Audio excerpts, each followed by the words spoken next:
Bismillahirrahmanirrahim. Assalamualaikum warahmatullahi wabarakatuh. Alhamdulillahi wassalatu wassalamu ala rasulillah wa ala alihi wa sahbihi wa mawalah, amma ba'd. Para pemirsa kajian Yayasan Permata Jingga yang Allah muliakan, segenap pendengar setia Radio Dakwah Islam dimanapun Anda berada, mudah-mudahan kita semuanya senantiasa dijaga oleh Allah Subhanahu wa Ta'ala, zahir dan batin. Terutama Allah senantiasa mendukung kita dengan bantuan makhluk-makhluk yang Ia cintai, yaitu para malaikat, yang senantiasa mendoakan orang-orang yang mukmin, orang-orang yang senantiasa kepingin bertaubat kepada Allah Subhanahu wa Ta'ala. Para pemirsa sekalian, kita masih mengkaji sejarah kehidupan Nabi Muhammad SAW. Terutama kita niatkan sebagai wujud rasa syukur kita adalah bagian dari umat Nabi Muhammad SAW, umat yang potensial mendapatkan syafaat dari beliau, umat yang memang dalam urutannya terakhir munculnya. Akan tetapi kita adalah manusia-manusia yang diproyeksikan awal bakal masuk surga. Sebagai wujud rasa syukur kita bagian dari umat Nabi Muhammad SAW, kita kaji sejarah beliau. Dan sekarang kita sampai pada as-sanah ats-tsaminah minal hijrah, tahun ke-8 Hijriah. Sebuah tahun yang merangkum banyak kejadian dari peristiwa-peristiwa besar di dalam perjalanan dakwah Nabi Muhammad SAW. Tercatat di sini sittatun wa khamsuna hadatsan, ada sekitar 56 kejadian. Maka kita jadikan menjadi 2 seri, karena tahun ke-8 ini betul-betul tahun yang sangat penting untuk dibicarakan. Di bulan Safar tahun ke-8 Hijriah ini masuk Islam 2 pembesar Quraisy, yaitu sahabat Amr bin As yang disebut sebagai jeniusnya orang Arab, ahli negosiasi orang-orang Quraisy. Bersama dengan beliau Khalid ibn Walid. Sahabat Khalid bin Walid ini seorang sahabat yang dikenang sebagai Saifullah al-Maslul, pedang Allah yang terhunus, jenderal perang yang tidak pernah kalah perang. Juga masuk Islam Utsman bin Talhah. Wahajaru ilal Madinah. Beliau bertiga, 3 pembesar Quraisy ini berhijrah menemui Rasulullah SAW. Dan Rasulullah menerima keislaman mereka. Dan tercatat ketika sahabat Amr bin As hendak menjabat tangan Rasulullah SAW, beliau bikin dialog yang sangat bagus untuk kita kenang. Ya Rasulullah, aku kepingin masuk Islam tapi aku memberikan syarat. Apa itu? Agar Allah mengampuniku. Maka Rasulullah SAW tersenyum sambil mengatakan, Ama alimta annal islama yahdimu makana qablah. Apakah kamu tidak tahu, wahai Amr, bahwasanya masuk Islam itu menghapuskan dosa-dosa yang sebelumnya. Haji yang mabrur itu menghapuskan dosa-dosa sebelumnya. Dan beberapa amal Rasulullah SAW sebutkan. Ada peristiwa di bulan Safar tahun yang sama, yaitu Sariyah Ghalib ibni Abdullah al-Laythi, seorang sahabat namanya Ghalib bin Abdullah al-Laythi, ke Bani Mulawih di daerah Qadid. Beliau memimpin dan mendapatkan harta rampasan perang dan selamat. Masih bulan Safar tahun yang sama, ada Sariyah Ghalib bin Abdullah al-Laythi juga ke daerah namanya Fadak. Maka mereka mendapatkan ternak harta rampasan perang yang banyak, juga melakukan peperangan dan mereka selamat. Di bulan Rabiul Awal tahun yang sama, ada Sariyah atau sebuah kavaleri dikirim Syuja' bin Wahab al-Asadi kepada Bani Amir di daerah Besi. Maka kemudian mereka mendapatkan kemenangan juga dan mereka selamat. Di bulan Rabiul Awal tahun yang sama, yaitu tahun ke-8 Hijriah, ada Sariyah sahabat Ka'ab ibni Umair al-Ghifari dikirim kepada daerah namanya Dzati Atlah. Maka seluruh anggota kavaleri ini terbunuh kecuali satu orang dalam keadaan terluka.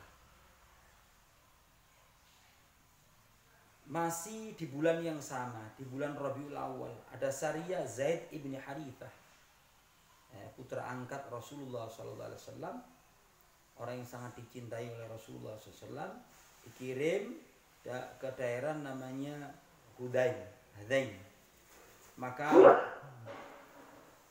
beliau mendapatkan harta rampasan juga selamat. Kemudian di bulan Jumadil Ula tahun ke-8 Hijriah ini ada Sariyah ke Mu'tah.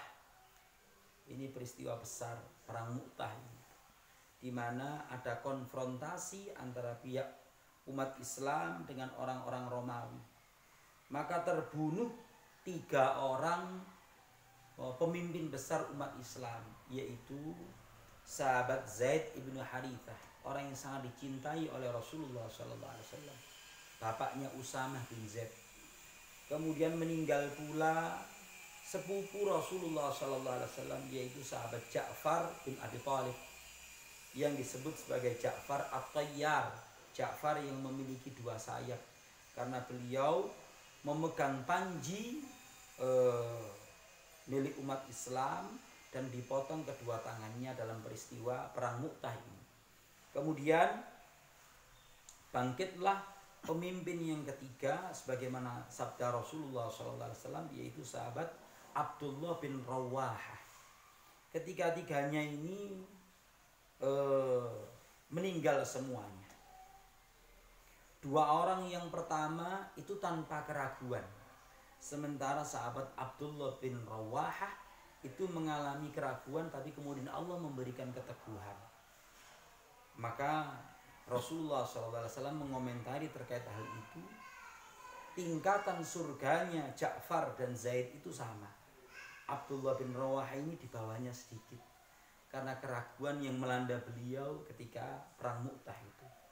Maka kemudian umat Islam mengangkat pemimpin yang bisa dikatakan kalau zaman kita ini kontroversial, barusan masuk Islam kemudian dia sudah menjadi pemimpin. Sebetulnya beliau enggan, akan tetapi anggota pasukan pada waktu itu menilai beliaulah orang yang layak untuk memimpin mereka. Siapa lagi kalau bukan sahabat Khalid ibnu Walid radhiyallahu ta'ala anhu yang baru masuk Islam. Wa fi Jumadil Akhir, di bulan Jumadil Akhir tahun ke-8 Hijriah ini ada Sariyah dipimpin oleh sahabat Amr ibn al-As ke daerah namanya Dzatis Salasil. Maka Allah Subhanahu wa taala memberikan pertolongan kepada mereka.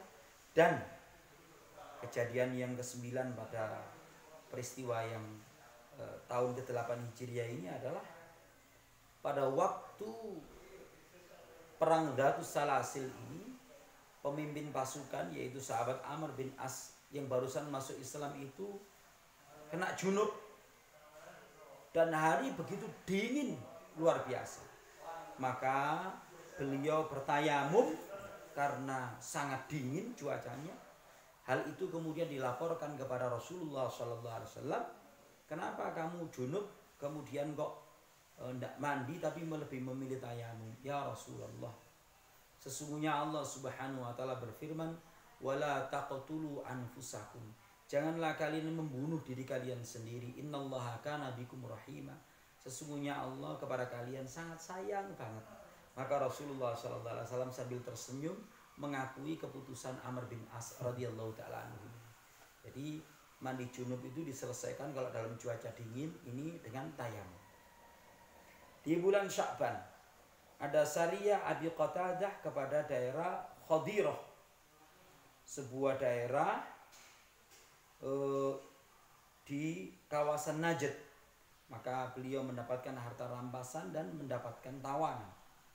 Di bulan Sya'ban ada Sariyah Abi Hadrat ke daerah Ghabah. Maka pemimpin pasukan musuh itu bisa dibunuh dan mereka mendapatkan harta rampasan. Di bulan Sya'ban tahun ke-8 Hijriah ada sebuah peristiwa, yaitu naqadat Quraisyun ahdaha ma'a Rasulillah sallallahu alaihi wasallam. Pihak Quraisy melanggar perjanjian kesepakatan yang merupakan kesepakatan di Hudaybiyah terhadap Rasulullah sallallahu alaihi wasallam, karena mereka membantu sekutu mereka untuk menyerang pihak yang bersekutu dengan Rasulullah SAW, sehingga banyak yang terbunuh dan mereka mengadukan halnya kepada Rasulullah SAW.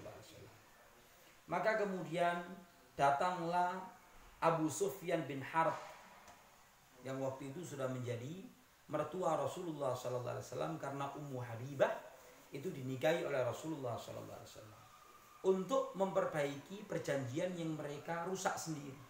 Akan tetapi falam yarudda alaih, Rasulullah SAW tidak memberikan jawaban apa-apa. Bahkan ketika Abu Sufyan datang kepada Abu Bakar, Abu Sufyan datang kepada Ali bin Abi Thalib, juga mendapatkan hal yang sama, yaitu diplomasinya gagal untuk memperbaiki perjanjian yang mereka langgar sendiri. Di bulan Ramadan tahun ke-8 Hijriah ini, yaitu beberapa hari menjelang Rasulullah SAW menghimpun pasukan untuk datang ke kota Makkah, yang menjadi sebuah peristiwa penting di dalam sejarah Islam, yaitu Fathu Makkah. Ada sebuah peristiwa, yaitu Hatib ibni Abi Balta'ah, seseorang yang ikut perang Badar. Dia sahabat Rasulullah di kota Madinah dan muhajirin yang datang ke kota Madinah. Dia mengirim surat kepada pihak Quraisy, kepada keluarganya, yang mengabarkan tentang bakal datangnya Rasulullah SAW. Maka surat itu ketahuan oleh Rasulullah SAW, karena memang dititipkan kepada seorang wanita, sahabat Ali bin Abi Thalib radhiyallahu taala anhu. Diperintahkan Rasulullah SAW untuk mencegat wanita itu, dan ketika sudah mendapatinya digeledah oleh sahabat Ali, tidak ketemu juga, sampai akhirnya engkau serahkan surat itu atau aku telanjangi. Mendapatkan ancaman semacam itu, maka wanita ini kemudian mengeluarkan surat titipan dari Hatib ibni Abi Balta'ah itu. Maka persekongkolan itu terbongkar dan Hatib mengaku bersalah, bertobat, dan Rasulullah SAW menerima tobatnya. Alasannya sederhana, yaitu Hatib ini memiliki keluarga yang satu-satunya saja di Mekah, sehingga dia kepingin memberikan warning, hati-hati, kamu jangan macam-macam ya. Tapi itu adalah membocorkan rahasia rencana Rasulullah SAW. Akhirnya Rasulullah mengampuni dan memaafkan dia, karena dia adalah orang yang ikut perang Badar. Satu kelompok umat atau siapapun yang ikut perang Badar itu mendapatkan kemuliaan di dalam Islam. Kemudian di bulan Ramadan ini ada Sariyah Abi Qatadah Al-Ansari ke daerah yang bernama Tamwih. Jadi Sariyah ini dikirim untuk menyelesaikan persengketaan dengan orang-orang musyrik pada waktu itu. Kemudian di bulan Ramadan tahun ke-8 Hijriah ini, kharaja Rasulullah sallallahu alaihi wasallam bi jaishihi minal Madinah di fathi Makkah. Rasulullah membawa sekitar 10.000 pasukan untuk mendatangi kota Makkah. Peristiwa ini disebut sebagai Fathu Makkah, pembukaan atau penaklukan kota Makkah. Di bulan Ramadan ini dalam perjalanan Rasulullah menuju Makkah, Ja'al Abbas ibnu Abdul Muthalib. Al-Abbas paman Rasulullah sallallahu alaihi wasallam datang menemui Rasulullah sallallahu alaihi wasallam bersama keluarganya. Dia berniat untuk hijrah ke Madinah dan Rasulullah sallallahu alaihi wasallam menjumpai Al-Abbas dengan keluarganya di daerah Juhfah. Di bulan Ramadan ini juga datanglah Makhramah bin Nufail, kemudian Abu Sufyan ibn Harith ibn Abdul Muthalib, kemudian Abdullah bin Umayyah. Mereka menemui Rasulullah SAW dan menyatakan keislamannya. Jadi dalam perjalanan Rasulullah menuju Makkah. Di bulan Ramadan, qabla dukhulin Nabi SAW Makkah, sebelum Rasulullah SAW memasuki kota Makkah, aslama Abu Sufyan ibni Harb, pemimpin Quraisy yang merupakan mertua Rasulullah SAW dan musuh, ya bisa dikatakan pada waktu itu musuh besar Rasulullah SAW. Abu Sufyan bin Harb ini masuk Islam disertai pemimpin Quraisy yang lain, yaitu Hakim ibnu Hizam, juga Budal ibnu Warqa. 3 orang ini sebelum Rasulullah memasuki kota Makkah masuk Islam. Kemudian di bulan Ramadan, dan ini terjadi setelah sholat asar, lamma balagha Rasulullah sallallahu alaihi wasallam qura al-Ghamim, ketika Rasulullah sampai di daerah namanya Qura al-Ghamim, maka karena itu bulan Ramadan, aftara ala rahilatihi liyarahun nas. Nabi sallallahu alaihi wasallam membatalkan puasanya di atas tunggangan supaya terlihat oleh orang banyak, karena memang perjalanan dari Madinah menuju Makkah di bulan Ramadan pada waktu itu ya tentu terik dan berat diikuti para sahabat. Rasulullah berkehendak memberikan keringanan, maka sebagian para sahabat ikut membatalkan puasanya bersama Rasulullah SAW. Di bulan Ramadan tahun ke-8 Hijriah ini, dakhala Rasulullah SAW Fatihan mansuran muayyadan. Nabi SAW memasuki kota Makkah sebagai pemenang, sebagai orang yang mendapatkan pertolongan dari Allah Subhanahu wa taala, sebagai pemimpin yang memenangkan perseteruan atau permusuhan. Ini merupakan realisasi dari janji Allah Subhanahu wa taala kepada kekasihnya. Innalladzi farada 'alaikal qur'ana laradduka ila ma'ad. Sesungguhnya dia yang memfardukan kepada Anda untuk menjalankan hukum-hukum Al-Quran, betul-betul akan mengembalikan Anda kepada kampung halaman Anda di Makkah, sebagai pemenang, sebagai penakluk, sebagai orang yang membuka kota Makkah. Aqaman Nabi sallallahu alaihi wasallam di Makkah 19 yauman yaqsurus shalah. Nabi sallallahu alaihi wasallam tinggal di kota Makkah selama penaklukan kota Makkah ini selama 19 hari, dan beliau terus-menerus melakukan sholat secara qasar. Kemudian pada waktu peristiwa ini ada syariah diberangkatkan, yaitu syariahnya Usamah bin Zaid ke daerah Haraqat.